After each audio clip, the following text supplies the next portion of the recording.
Bem-vindos, eu sou o Erlerson, eu sou formado como técnico em agropecuária pela Escola de Iguatu.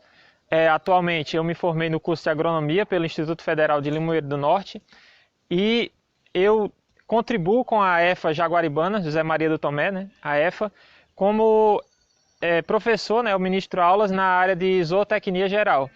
E fui convidado pela EFA para falar aqui sobre a atividade que eu desenvolvo em conjunto com meu irmão, que é... Olá pessoal, meu nome é Hermerson. Junto com meu irmão a gente desenvolve um trabalho na área de meliponicultura, ou seja, criação de abelhas nativas sem ferrão. E a gente cuida do meliponário Rainha da Caatinga. Antes de falar em si da nossa experiência aqui, eu queria falar da importância das abelhas, né? Já é uma coisa bem fixada na nossa mente, mas é sempre bom lembrar, né, que as abelhas não são só importantes pela produção do alimento, que seria o mel, né, ou até o pólen, entre outras, sendo que elas produzem vários subprodutos também, né, como o própolis e tal, mas a grande importância principal delas é o que? A polinização, o trabalho de polinização que elas realizam. Que a polinização possibilita a reprodução sexuada das plantas, né, o que vai gerar frutos e esses frutos geram sementes, dessas sementes virão novas plantas, o que é muito importante para a manutenção, né, da biodiversidade e também, principalmente, da nossa produção de alimentos, inclusive para a gente, né, seres humanos. Sendo que 80% das plantas que têm flores, elas são polinizadas por animais. Desses animais, 90% são abelhas, sendo que elas são as mais eficientes. Em estudos, né, estudos provam que elas são as mais eficientes nesse trabalho. As abelhas, em seu trabalho diário, né, natural, de coleta de alimento, elas coletam o pólen, né, que é a fonte de alimento proteico, e o néctar, que futuramente elas vão transformar através de processos químicos, biológicos e físicos, em mel, que é o seu alimento energético. E nesse processo elas podem visitar uma abelha pode visitar até 1000 flores num dia, levando os grãos de pólen consigo. Elas provocam o transporte do grão de pólen da parte masculina da flor para a parte feminina, ou de uma flor masculina para uma flor feminina, o que vai provocar a polinização, como eu já tinha falado antes. E esse processo, né, que possibilita a reprodução sexuada e a reprodução cruzada das plantas, maximiza a quantidade de sementes, ou seja, aumenta o número de sementes, e isso também provoca uma melhoria na qualidade dos frutos e no seu peso, ou seja, vão ser frutos mais volumosos, mais saborosos, e isso é um potencial das abelhas, né? Sendo que a gente já conhece a utilização delas na introdução em áreas de cultivo para polinização, muito conhecida aqui no Rio Grande do Norte, a utilização com melão, né, que provoca a formação de melões melhores. Mas quando a gente pensa em abelha, o que normalmente vem na cabeça da pessoa, né? Aquela abelha que ferroa, né, que tem ferrão, aquela abelha que forma uns favos de cera, que tem no formato de uns hexágonos, onde ela coloca o mel, que ela é amarelinha com as listas pretas, que essa abelha normalmente se chama de abelha italiana, abelha africanizada, abelha apis, que são abelhas do gênero apis, né, no caso. Mas no mundo existem cerca de 25 mil espécies. Estima-se que tenham ainda não descobertas, ainda tenham 40 mil, mas que têm descobertas são 25 mil espécies de abelhas. Dessas 25 mil, 85% delas são solitárias, ou seja, abelhas que não vivem em colmeia, elas vivem sós. No caso, um bom exemplo é aquela mamangava, né, que ela vai muito nas flores do maracujá, que é uma abelha bem grande, que ela vive sozinha, ela põe a vida todinha dela é solitária. E das abelhas sociais, de todas as abelhas, só 2% são sociais.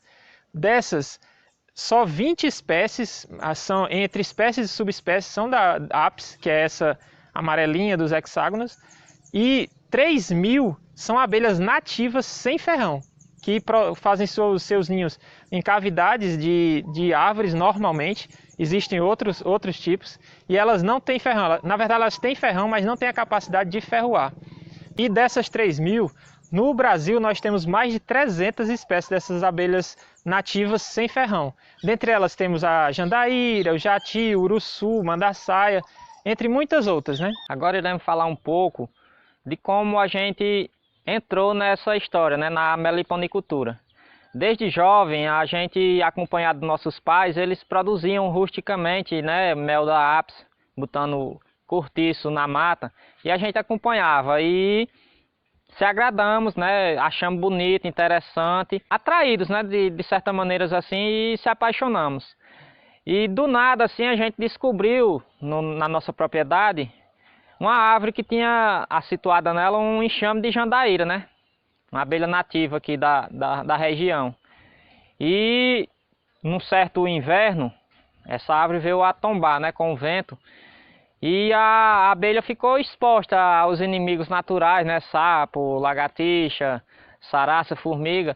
E decidimos fazer alguma coisa por ela, né? Não queríamos ver ela morrer, né? Aí estudamos, produzimos uma caixa, né? E decidimos então fazer o resgate dela, né? E até que um dia a gente colocou ela numa caixinha racional e daí só veio aumentando, né? Estudando, fazendo multiplicações e agora, na sequência do vídeo, iremos mostrar um pouco da nossa criação, como funciona a jandaíra, né? Os produtos que ela produzem. Como meu irmão já vinha falando, né? Após essa árvore cair, o enxame que estava dentro, ele falou, né? Era uma jandaíra, que é a abelha que a gente mais tem em maior quantidade, né? E foi a primeira abelha sem ferrão que a gente teve experiência, que a gente começou a lidar, né? Que ela é uma abelha, o nome científico dela é a Melipona subnítida, ou seja, é uma abelha melípona. Ela é natural das áreas de Caatinga, que é o bioma que a gente está inserido aqui, né? A Caatinga fica mais ou menos nessa região nordeste aqui do Brasil, que é onde ocorre a abelha jandaíra. A abelha jandaíra é uma abelha que produz um mel bem diferenciado, né? Que ele é bem mais fluido, ele tem uma quantidade de água maior do que os méis que a gente já tende a conhecer, né? Que seria da abelha africanizada, da abelha italiana. E ela tem no seu enxame, que ela forma dentro das cavidades de árvores, até 2.000 ou até 1.000 indivíduos, mais ou menos, de 800 a 1.000 indivíduos. E é uma abelha bem mais dócil que as abelhas africanizadas, e até pelo fato dela não ferroar, né? Torna ela muito fácil de manusear, que você não precisa de EPI, daquelas roupas de proteção, porque a única defesa que ela tem é mordiscar com a mandíbula dela, né? Ela não tem, como eu disse, ela não ferroa, e se enrolar no cabelo. Então é um manuseio bem mais simples, né? Aqui atrás vocês podem ver alguns enxames de jandaíra aqui na caixa, as caixas racionais que a gente mesmo produz aqui. Ela é uma abelha que em média por ano ela produz 1 litro, né? Daí também está o valor desse mel, que ele é um pouco mais elevado. Além dela ser uma abelha que está ficando, quanto mais passava o tempo, né, estava ficando mais rara de se encontrar, também a produção de mel delas é bem baixa, né? Enquanto ela produz uns 700 gramas de mel por ano, a abelha africanizada, né, a abelha italiana, ela chega a produzir 40 quilos. Então, aí tem uma diferença muito discrepante, né? Então, também isso gera esse valor mais elevado do mel. Mas tem vários outros produtos que ela podem produzir também, como o saburá. E a gente vai mostrar aqui um enxame de jandaíra melhor, né? Que ele tem aqui é onde vai ficar as crias, né? Onde a rainha põe os seus ovos, e aqui nas laterais aqui é onde ela deposita o mel, né? Vamos olhar aqui, ó, o mel, uma melgueira delas. Olha, percebam aqui como as diferenças primeiras aqui, ó. Isso aqui, esse material se chama batume ou gel própolis, que elas coletam resina vegetal, mistura com barro e usam para fechar fendas, buracos, né, que tem nas caixas. A gente pode ver aqui que elas usam para colar o plástico aqui, qualquer frestazinha que tinha na tampa, elas colocam, né? Aí outra diferença também aqui, ó, quando vocês podem ver, elas não formam aqueles favos para colocar o alimento, elas formam potes. Nesses potes, ó, elas depositam aqui, vocês podem ver aqui dentro, o pólen, que ele é fermentado, ele tem um sabor bem ácido, diferente das abelhas africanizadas. E eles ficam dentro desses potes, que os potes são de cerume, que também elas misturam essa resina vegetal com a cera delas para produzir, por isso essa cera fica escurecida, né, para produzir esses potes. E nos outros potes aqui, ó, tem o mel.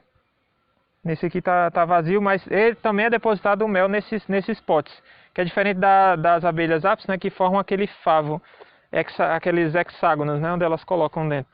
Vamos ver aqui na outra melgueira, ver se a gente encontra um potezinho de mel.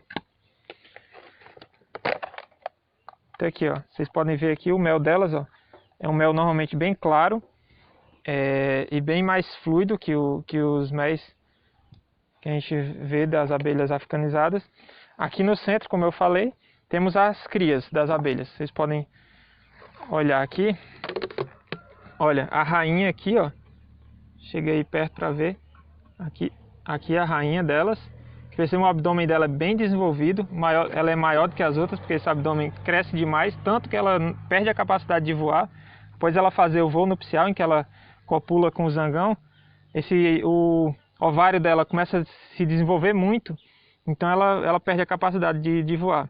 E aqui, ó, do lado, vocês podem perceber a diferença do tamanho delas para uma operária, ó, quando elas estão próximas aí. E até aqui as crias, a outra diferença grande que tem é que as crias delas, elas são na horizontal e não na vertical, né, como as apis. E outra também é que essas crias, quando ela nasce, ela destrói o disco em que ela nasceu, né? Ela não reutiliza esse disco para outros fins. Lá embaixo vocês podem ver a tonalidade das crias lá. Lá embaixo, aquelas crias lá, elas já são crias nascentes, né? Ela já está mais clara, diferente dessa daqui de cima que é mais amarronzada, né?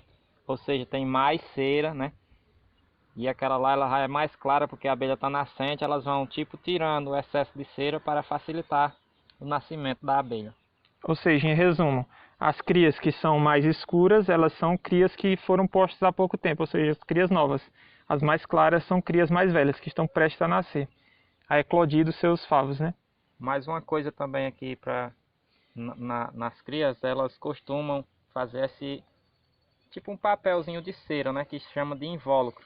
Elas envolvem as crias. No caso, ela faz isso se tiver muito quente ou se tiver muito frio. Elas fazem isso para elas regular a temperatura, né? Só lembrando que elas sempre mantêm uma temperatura que é de cerca de 32 a 34 graus. Para o melhor funcionamento da colmeia, né? Aqui, ó, vocês podem ver um acumulado. Elas fazem umas reservas de resina. Aqui é a resina vegetal, que eles têm que é o própolis, né? Ele tem um poder fungicida, bactericida muito alto. Pode ser usado na medicina, né? Na verdade é muito vendido em farmácias, você encontrar, só que o própolis normalmente é vendido nas farmácias, é o da abelha africanizada, né? Mas elas também produzem esse tipo de resina. Aqui essa é a abelha jandaíra, a abelha jati. É muito conhecida aqui na área de Caatinga. Ela também, como a jandaíra, é ocorrente ela nas áreas de Caatinga, né? Ela é bem menorzinha. É uma abelha que o mel dela tem é atribuído a ele um poder medicinal muito grande, muito utilizado para colocar o mel em inflamações de ouvido, até inflamação de olho. Se observarem aqui, eu vou abrir para mostrar, elas são uma abelha bem pequenininha, não chega nem aos 4 milímetros de comprimento o indivíduo. Aqui está ali os discos de cria. Olha a rainha de novo, a rainha dela como é bem maior, não sei se deu para vocês observarem. Ela é bem arisca, falta ali ela ali de trás do disco lá. Ela tem uma postura bem maior, ela desceu em quantidade, só que vocês veem o tamanho, é bem pequeno. Só que como são criazinhas bem pequenininhas, vocês podem observar que a quantidade é bem maior. Nesse enxame, diferente da jandaíra que só tem 2 mil, elas chegam a ter 10 mil indivíduos por enxame. Olha, perceba o tamanho dos potes também. Elas botam o seu alimento nos potezinhos, aí tem os potezinhos de mel e de pólen da mesma forma. E elas produzem muito menos mel, lógico, o tamanho delas é muito reduzido, né? Elas produzem esse invólucro em maior quantidade. O nome científico dela é Plebea favosicta, mais ou menos isso. Desculpe se eu pronunciei errado. Aqui também as reservas de própolis, né? Reserva de resina, que ela tem muito também. Ó, perceba uma coisa interessante, que da entrada da caixa ali elas fazem esse túnel de cera. As jandaíras também fazem, só que não ficou tão evidente, então a gente não mostrou nelas, né? Porque elas fazem esse túnel para quê? Para se proteger de inimigos, né? Imagine que, por exemplo, uma abelha jandaíra tenta entrar nessa caixa. Elas têm esse túnel todinho para se defender delas. Era isso que a gente tinha aqui para falar, né? Para mostrar para vocês algumas das espécies que a gente tem. A gente fica muito agradecido em poder estar aqui por essa oportunidade. E muito obrigado a todos vocês. Deixar o like aqui nesse vídeo, comentar. E se você tem interesse de ver mais coisas sobre as abelhas nativas sem ferrão, a gente vai deixar aqui na descrição desse vídeo o link para o nosso canal no YouTube, do Meliponário Rainha da Caatinga, e o nosso Instagram.